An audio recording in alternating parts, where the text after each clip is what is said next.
hoy vamos a tomar, siempre nosotros desde esta columna tomamos cuestiones de la realidad o de la actualidad para pensar algunas cosas un poco más profundas, ¿no? Sobre todo lo que tiene que ver con nuestra vida anímica, con nuestra vida emocional. Y bueno, la invitación fue a hablar sobre la serie El Eternauta, ¿no? ¿Y qué es lo que pasa en nuestras respuestas emocionales frente a eso, ¿no? Lo primero que tenemos que aclarar, sin hablar puntualmente de la serie, es que, el guión transita en las respuestas que damos los seres humanos frente a una situación inesperada, que puede ser un desastre, una catástrofe, en estas circunstancias de nuestra vida real a nivel global. Es una serie bastante actual, digamos, porque el ser humano como nunca está atravesado por cuestiones inesperadas, cisnes negros, como se le dice en la sociología, hechos inesperados, dolorosos, que pueden ser desastres, catástrofes, guerras, y un poco ahí vamos, ¿no? Que estos hechos que son así, súbitos, nos cambian de la noche a la mañana y generan fundamentalmente cambios a nivel personal, a nivel vincular y obviamente a nivel social, ¿no? Lo traumático, Alejandro, saca lo mejor y lo peor de nosotros mismos. Todos hemos tenido alguna experiencia quizás personal o ver en primera persona a otro que está teniendo una situación crítica. ¿Cómo reaccionamos, ¿no? Frente a eso? ¿Cuáles son nuestras respuestas frente a eso que súbitamente nos cambia el tablero, ¿sí? Fontana Rosa decía que a un hombre se lo conoce perdiendo un partido de fútbol o con mucho dinero en su billetera, ¿no? Es decir, cuando algo nos cambia radicalmente, para bien o para mal, ahí ese cambio radical muestra un poquito nuestra esencia, ¿no? Y entonces, en esto de lo traumático, que va a sacar lo mejor y lo peor de nosotros, en una situación como la que plantea la serie, hay numerosas respuestas, ¿sí? Pero hay algunas que son, podríamos decir que casi siempre se dan, porque estos temas vienen siendo estudiados prácticamente desde hace un siglo, con mucha precisión, sobre todo después de la Primera Guerra Mundial. La primera respuesta es el desconcierto, ¿sí?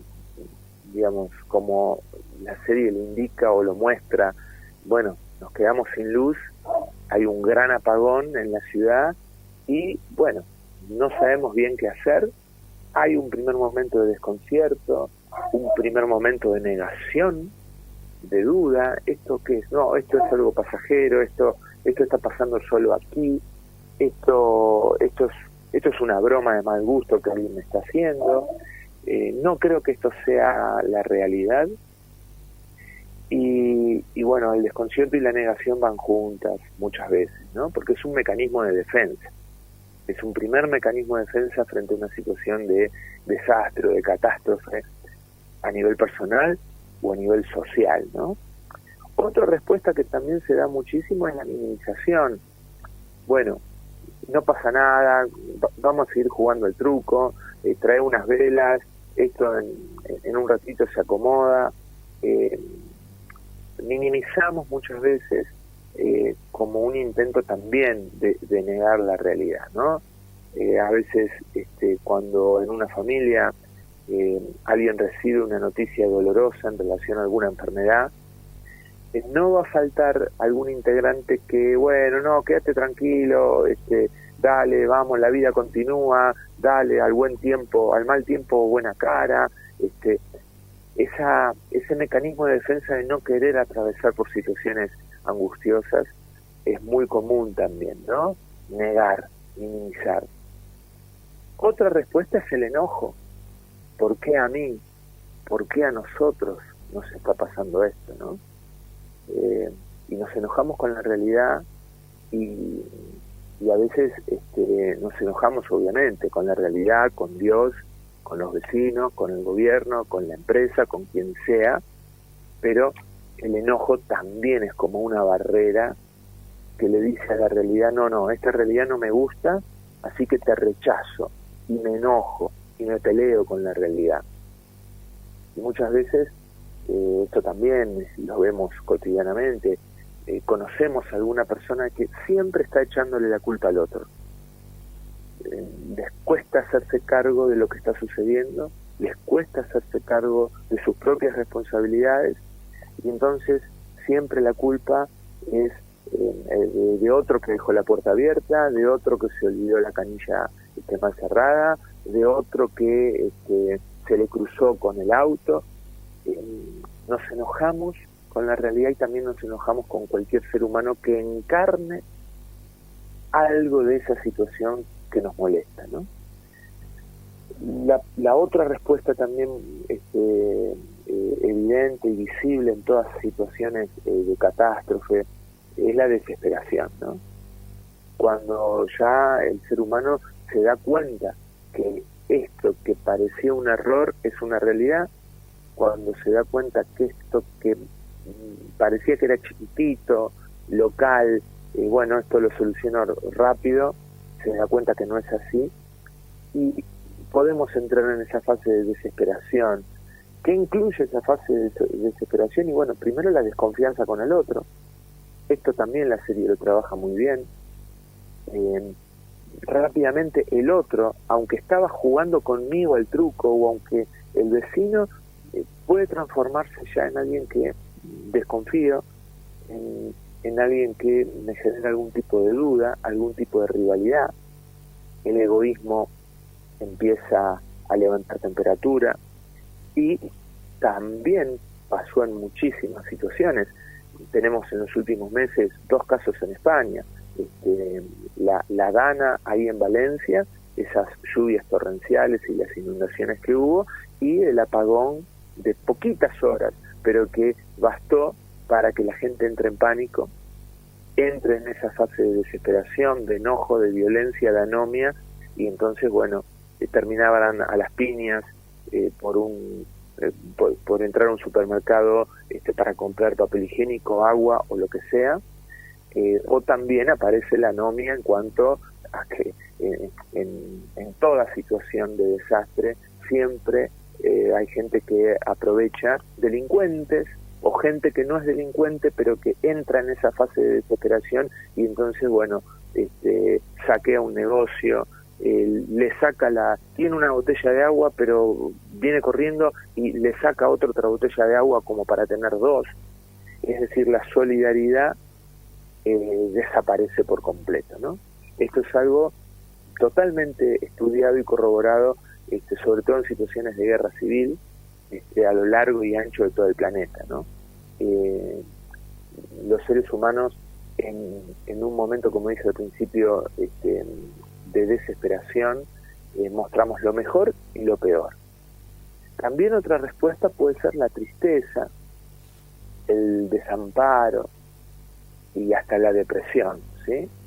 Muchísimas personas, pensemos en los refugiados, pensemos en la cantidad de migrantes que lamentablemente ha traído la guerra entre Rusia y Ucrania, pensemos en lo que pasa en África, y en todo campo de refugiados lo que reina, Alejandro, es la tristeza y el desamparo, ¿no? Son, como describen muchísimos textos, personas que están ahí, ¿no? Que respiran y comen, que extienden una mano para que alguien de Cruz Roja o de Naciones Unidas o de alguna ONG les dé un plato de comida, pero que están ahí como fantasmas, ¿sí? Y esto también es algo muy, muy interesante, leer testimonios de primera mano en situaciones así, como las que estoy describiendo, donde la gente deambula por la calle prácticamente totalmente desesperanzada y abatida, ¿no?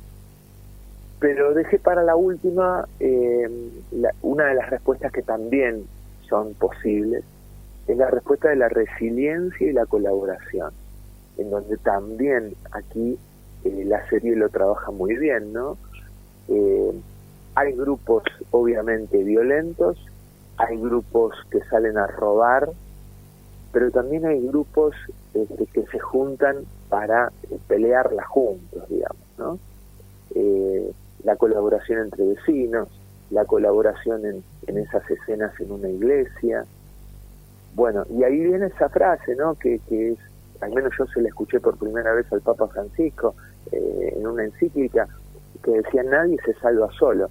Esta es la respuesta más positiva que puede dar un ser humano frente a una situación de desastre o de catástrofe, que es: nadie se salva solo. Si colaboramos entre todos, a todos nos va a ir mejor, ¿no? Podemos defendernos mejor, podemos multiplicar nuestras capacidades de respuesta, porque esa resiliencia y la colaboración nos hace que nos agrupemos, nos hace también trabajar en equipo y hace que la solidaridad, ¿no?, aumente.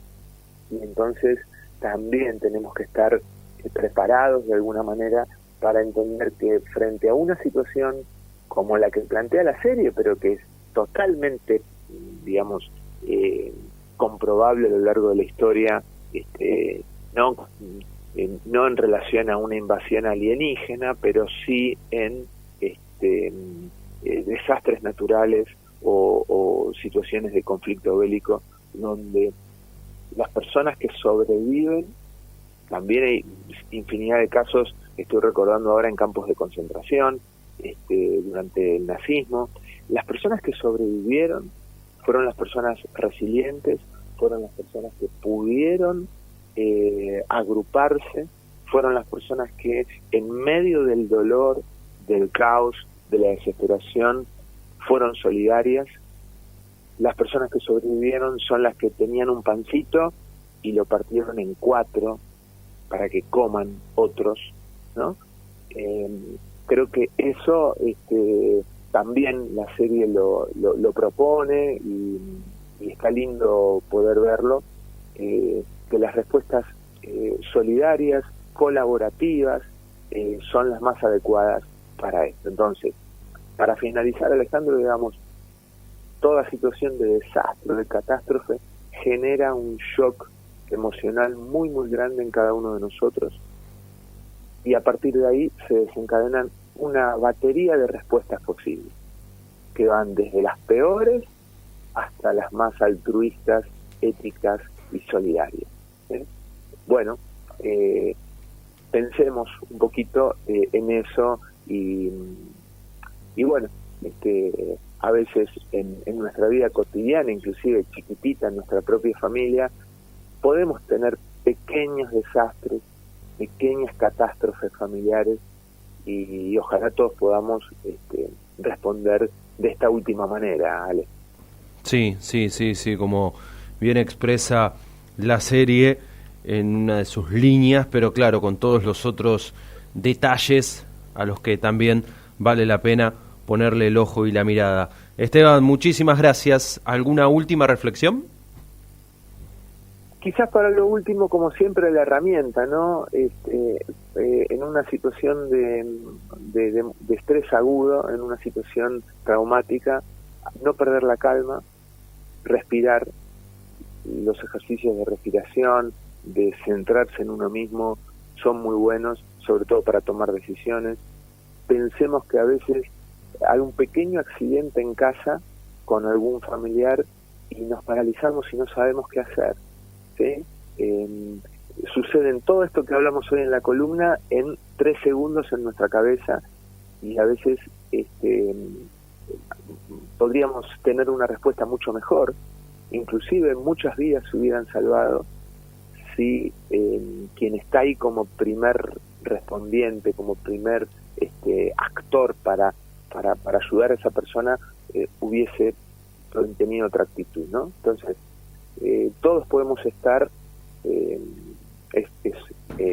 digamos, una lotería, entre comillas, porque cualquier día podemos tener una situación compleja con algún familiar o con nosotros mismos.